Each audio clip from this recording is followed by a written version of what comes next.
Welcome to Love Lines.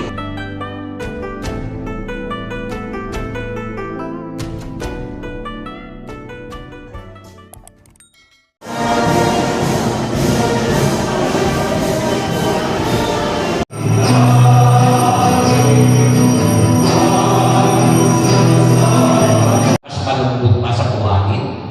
Si Pedro na mapusok at madalas nadinintahan ng emosyon.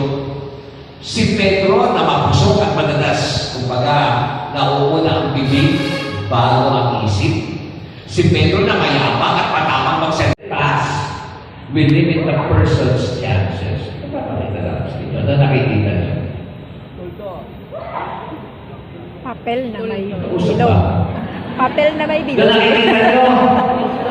Okay. Usually, sinasabi natin tuldok. Ang bilis natin sabihin tuldok. Bakit? Kasi yung tuldok, yun ang itim na nakikita. Pero paminsan-minsan, okay naman. Normally, yung nakikita mo yung itim, pero hindi mo gano'ng pinapansin.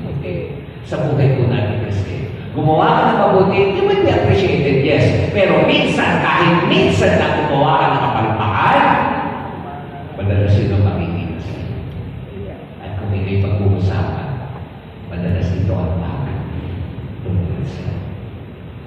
Because we live in our side of the past. And past mistakes. Ganun po tayo.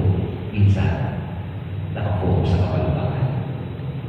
Pero pagdating sa Diyos, iba. Gano'ng magkatilim ang iyong nakaraan, nakakita siya ng kabutihan sa iyo. God is a God of infinite chances. Katulad ng mga santo natin ngayon, sa gitna ng mga katangi-tanging pag-uugali at nakaraan nila Pedro at Pablo, Christ saw a potential. Alam ng Diyos ang ating nakaraan. Yes! Nakikita ng Diyos ang ating kasalukuyan. Pero hindi tumitigil ang Diyos sa mga yugtong ito. Bakit? Dahil nakikita ng Diyos maging ang ating kinabukasan. Ang nakatagong potensyal sa ating kalooban. Ang mahalaga lang na gawin natin kung saan ang puso. Piliin natin siya. Tugunin ang kanyang pagtawag at patuloy na bumati. Kapatid, ang kapistahan natin ngayon ay binibigyan din ng isang palalim na katotohanan. Ano yun? That the church is a work of God and God can make effective use of anybody He chooses to fulfill His plans kahit palpak pa ang nakaraan. Madalas nga namin marinig, God does not call the qualified, but He qualifies whom He has called. Hindi tinatawag ng Diyos ang karapat-dapat, kundi pinapaging karapat-dapat ng Diyos ang kanyang tinawag.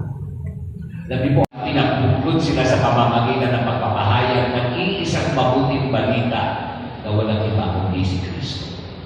Both did it differently, but both contributed immeasurably.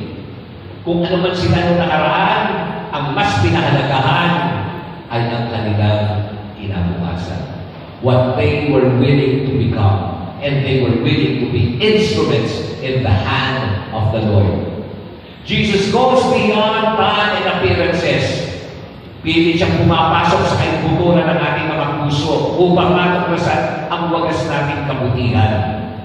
Pagbuksan natin siya. Pagbuksan natin siya.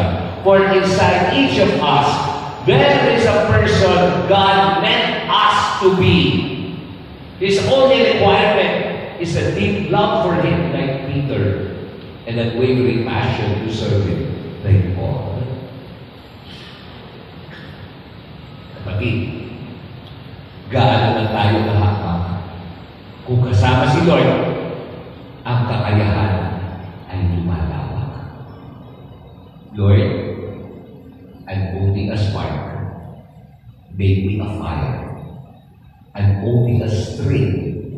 Make me a lyre. I'm only an anthill. Make me a mountain. I'm only a drop. Make me a fountain. I'm only a feather. Make me a wing. I'm only a beggar made me a king. Sa Pedro at sa Pablo, ipadalagin ko kami. Happy Feast Day po sa atin.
Pwede pa pala magpapicture, di ba?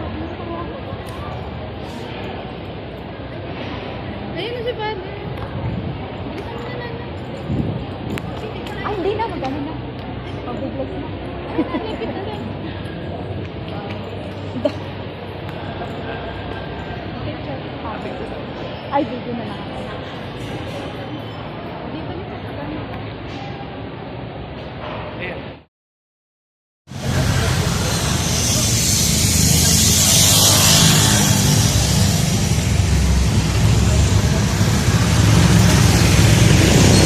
So that's all for now. Thank you so much for watching. Once again, this is Love Lines. Have a good day and God bless.